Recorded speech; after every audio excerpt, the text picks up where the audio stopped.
Stent ధరలను తగ్గిస్తూ కేంద్ర ప్రభుత్వ నిర్ణయం తర్వాత గుండె శస్త్రచికిత్సల్లో నాణ్యతా ప్రమాణాలు పడిపోతాయంటూ దేశవ్యాప్తంగా చర్చ జరుగుతోంది.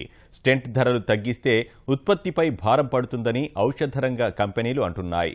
అత్యవసర ఔషధ పరికరాల జాబితాలో చేర్చిన స్టెంట్ ధరల తగ్గింపునకు దేశీయ విదేశీ కంపెనీలు సహకరించాల్సిందేనని కేంద్ర ప్రభుత్వం స్పష్టంగా చెబుతోంది. అసలు రోగికి ఏ పరిస్థితుల్లో స్టెంట్ వాడతారు, రోగి ఆర్థిక పరిస్థితిని బట్టి వివిధ రకాల స్టెంట్లను ఎందుకు వైద్యులు సూచిస్తున్నారనే అంశాలపై ప్రముఖ గుండె వైద్య నిపుణులు doctor Ramesh Babu, doctor గోపాలకృష్ణలతో ETV Andhra Pradesh ప్రత్యేక ముఖాముఖి ఇప్పుడు చూద్దాం. దేశంలో అత్యవసర ఔషధాల నియంత్రణకు సంబంధించి ప్రభుత్వం ఇటీవలే కీలక నిర్ణయం తీసుకుంది. అందులో భాగంగా స్టెంట్ల ధరల నియంత్రణకు సంబంధించి ఒక కీలక నిర్ణయాన్ని కేంద్ర ప్రభుత్వం ప్రకటించింది. స్టెంట్ల ధరలను అంటే సుమారుగా 85% తగ్గిస్తూ కేంద్ర ప్రభుత్వం అన్ని ఫార్మా కంపెనీలకు ఆదేశాలు జారీ చేసింది. అయితే స్టెంట్ల ధరలకు సంబంధించి ఈ తగ్గింపు వల్ల కొంత నాణ్యతా ప్రమాణాలు తగ్గిపోతాయంటూ ఒక విధమైన దేశంలో ఒక విధమైన చర్చకు దారితీసింది. అయితే స్టెంట్ల ధరల నియంత్రణ సంబంధించి ఎంతవరకు ఉపయోగం ఉంది, దీనివల్ల రోగి కలిగే లాభాలేంటి, అసలు నిజంగా దీని నాణ్యత ప్రమాణాలు పడిపోయే అవకాశం ఉందా అని చెప్పడానికి మనతో పాటు చర్చించడానికి ప్రముఖ గుండె వైద్య నిపుణులు డాక్టర్ పోతునేని రమేష్ బాబు గారు, అదేవిధంగా డాక్టర్ కోడూరు గోపాలకృష్ణ గారు మనతో పాటు ఉన్నారు. ఈ స్టెంట్ల ధరల నియంత్రణ వల్ల రోగికి ఎటువంటి ఉపయోగం ఉందంటారు? మొట్టమొదట అండి, ఈ స్టెంట్లు ఈ ధర మనం రివైజ్ చేయడం అనేది ఈ NPPA, national pharmaceutical pricing authority తీసుకురావడం అనేది it is one of the best decisions which is useful for the public. ఇందులో ఏం ఉపయోగం జరిగింది అని అంటే, దేశం మొత్తం కూడా ఇది హాట్ డిబేటెడ్ టాపిక్ అవ్వడం వల్ల స్టెంట్ అనేది ఒక లైఫ్ సేవింగ్ డివైస్ అనేది ప్రజలకి అర్థమైంది.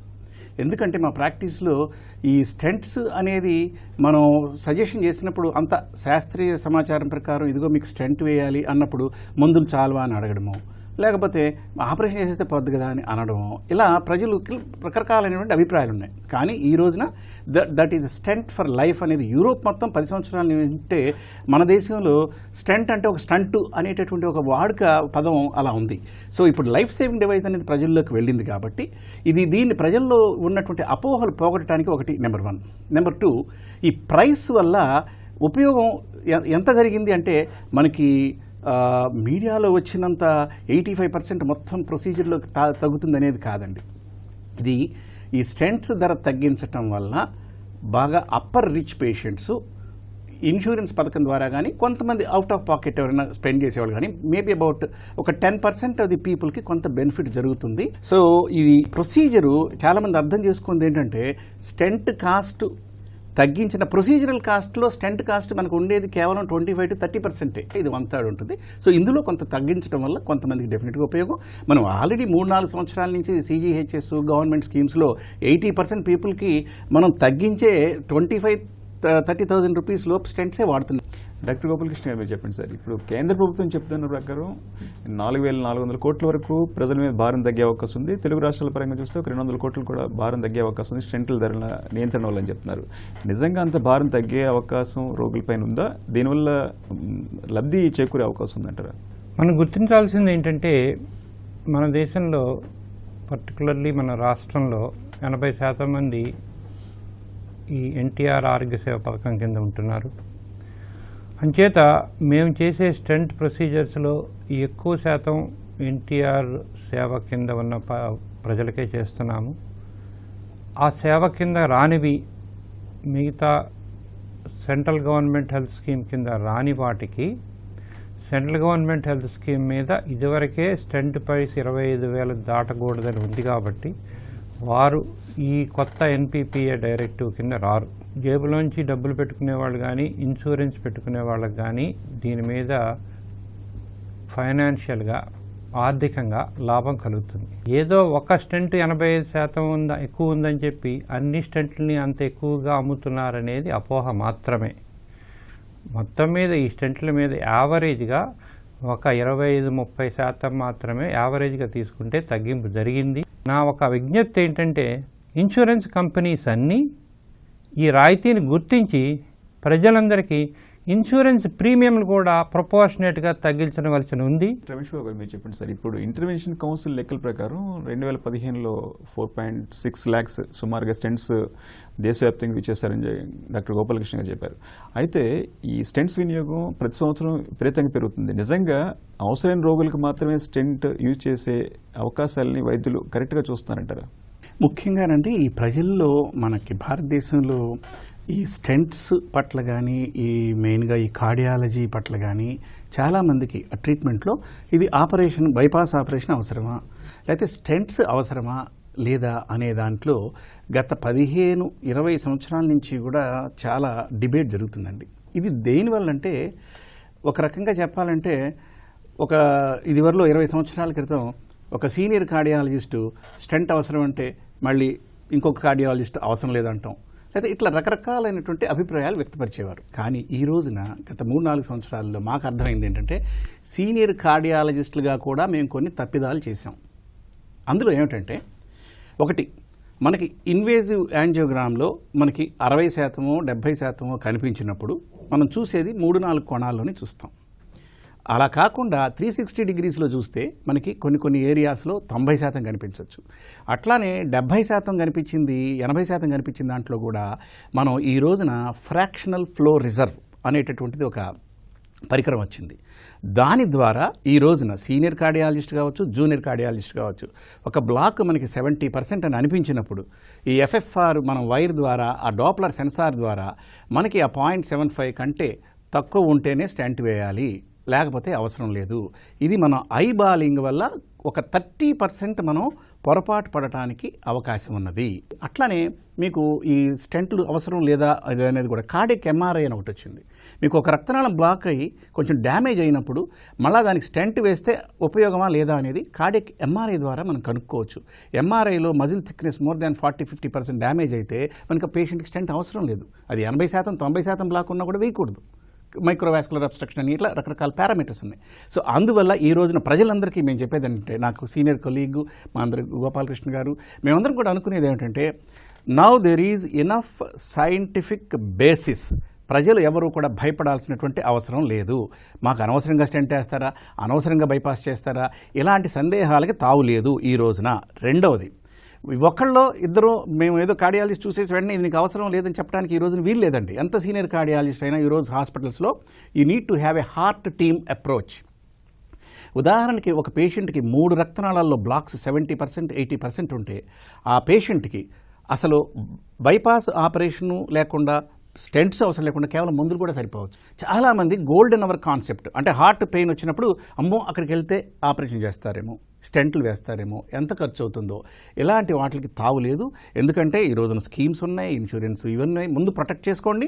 దెన్ వచ్చినప్పుడు మొట్టమొదటి గంటలో సరైన ట్రీట్మెంట్ తీసుకోండి. దానివల్ల పోయే ప్రాణాలు మనం కొన్ని వేల ప్రాణాలని మన దేశంలో కాపాడవచ్చు. సో భయపడాల్సింది, అనుమానపడాల్సింది ఏమీ లేదండి. స్టెంట్ల వినియోగానికి సంబంధించి వరల్డ్ వైడ్ ఇప్పుడు ప్రజెంట్ ఉన్న స్టెంట్ల వినియోగం అంటే 3 రకాల స్టెంట్లో ఈ బేర్ మెటల్ కానీ, DSC కానీ, తర్వాత ఈ బయో అబ్జర్బుల్ కానీ, ఈ 3 స్టెంట్ల వినియోగంలో వరల్డ్ వైడ్ ట్రెండ్ ఎలా ఉంది, మన ఇండియాలో పట్ల స్టెంట్కి సంబంధించి వినియోగం పలానాది ఎక్కువ ఉంది మీరు గమనించిన అంశాలు ఏంటి? రక్తనాళంలో బ్లాకేజ్ని క్లియర్ చేయటం అనేది ఇది 40వ వార్షికోత్సవం. 1977 సెప్టెంబర్ 16న స్విట్జర్లాండ్లో జ్యూరిచ్లో చేశారు ఆండ్రియాస్ గంజిగ్ అనే శాస్త్రవేత్త. అప్పటి నుంచి 1986లో స్టెంట్లు వచ్చినాయి. స్టెంట్లు వచ్చిన తర్వాత కనుక్కున్న ప్రాబ్లం ఏంటంటే, స్టెంట్లో మళ్ళీ బ్లాకేజ్ రావడం అనేది 30-35% మందికి వస్తున్నాయని చెప్పి, దాంతో మెడిసిన్ కోటెడ్ స్టెంట్స్ వచ్చి 2001లో జాన్సన్ అండ్ జాన్సన్ అనే సంస్థ సైఫర్ స్టెంట్లతో రెవల్యూషన్ తీసుకొచ్చి స్టెంట్ల్లో బ్లాకేజ్ని బాగా 5% వరకు తగ్గించేయటం జరిగింది. ఇవన్నీ టెక్నాలజికల్ అడ్వాన్స్మెంట్ మీద స్టెంట్ జరుగుతున్నాయి. స్టెంట్ నాలెడ్జ్ అనేది ప్రతి సంవత్సరము పెరుగుతూనే ఉంది.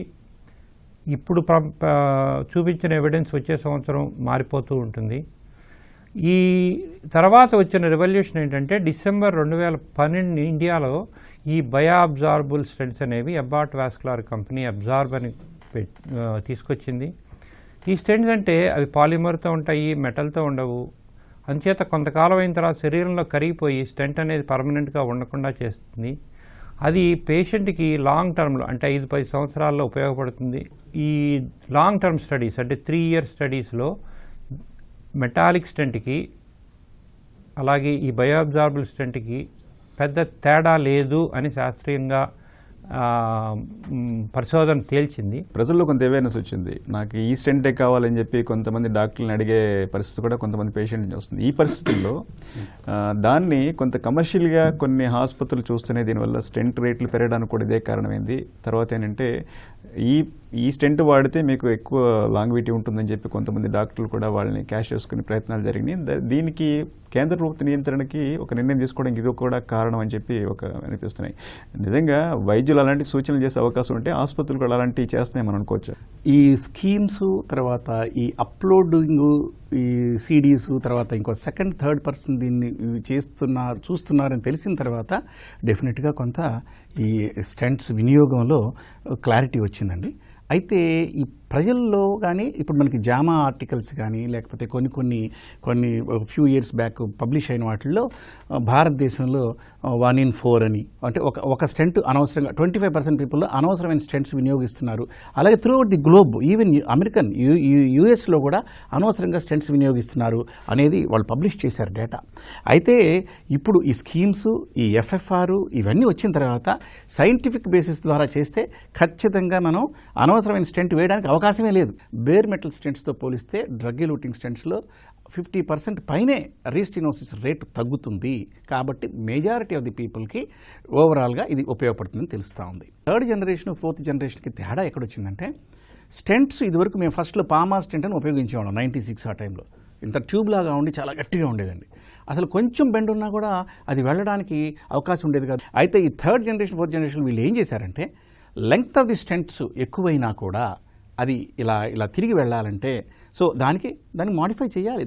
సో అందువల్ల slight advantage in certain group of patients ఉంటుంది. అంటే 80-90% ఆఫ్ ది పీపుల్ ఈ అడ్వాన్స్డ్ ఈ 2nd జనరేషన్ స్టెంట్స్ ఏవైతే ప్రూవెన్ వాల్యూ ఉన్నాయో అవి డెఫినెట్గా మనకి సరిపోతాయండి. అందరికీ అదే అంత కాస్ట్లీ స్టెంట్స్ వేస్తున్నారు అంటే సింపుల్ షార్ట్ లీజన్ ఉంటుంది. బట్ పేషెంట్ కెన్ అఫోర్డ్, లేదు డాక్టర్ గారు నాకు బెస్ట్ స్టెంట్ వేయండి, ఐ కెన్ అఫోర్డ్ అని అంటారు. దే విల్ సే నేను మీ బెస్ట్ అడిగాను కదండి, నాకు అమెరికాలో కార్డియాలజిస్టు అది బెస్ట్ అన్నారు, మీకు ఇది ఎందుకు వేశారు, ఇది ఇంకా కొంచెం అని అడుగుతారు. సో అందువల్ల ఇది అయితే అవగాహన కల్పించి ప్రజల్లో మాత్రం భయపడకూడదు. వాళ్ళు మంచి స్టెంట్సే దొరుకుతాయి 30,000 రూపాయల్లో కూడా. స్టెంట్స్ వినియోగం వల్ల ఖచ్చితంగా ఇప్పుడు చనిపోయేటటువంటి పీపుల్ చాలామంది బ్రతుకుతారు. విదేశాల నుంచి సుమారుగా 85-90% మన స్టెంట్లు దిగుమతి చేసుకుంటున్నాం. అంటే దేశీయంగా తయారయ్యే స్టెంట్ల సంఖ్య చాలా తక్కువ.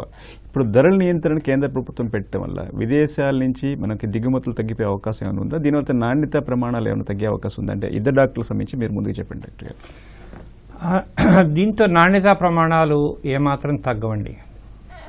అయితే ఇంతకు ముందు అంటే ముందు వచ్చే అడ్వాన్సెస్ ఇది మల్టీనేషనల్ కంపెనీస్కి అడ్వాన్సెస్లో ముందుంటాయి కాబట్టి నెగిటివ్ సిగ్నల్స్ ఇచ్చి వాళ్ళు ఆ స్టెంట్లు దిగుమతి చేసుకోవడానికి ఆఫర్ చేయకపోవచ్చు. అవసరం లేకుండా ఏ రోగికి స్టెంట్ వినియోగాన్ని ఏ వైద్యులు సమర్థించడం చెప్పి గుండె వైద్య నిపుణులు చెప్తున్నారు. దీంతోపాటు స్టెంట్ల ధరలు తగ్గించడం వల్ల ఎక్కువ మందికి ఉపయోగపడి భవిష్యత్తులో స్టెంట్ల వినియోగం పెరిగి ధరల తగ్గుదల మరింత అందుబాటులో వస్తుందని చెప్పి వైద్యులు చెప్తున్నారు. నమస్కారం.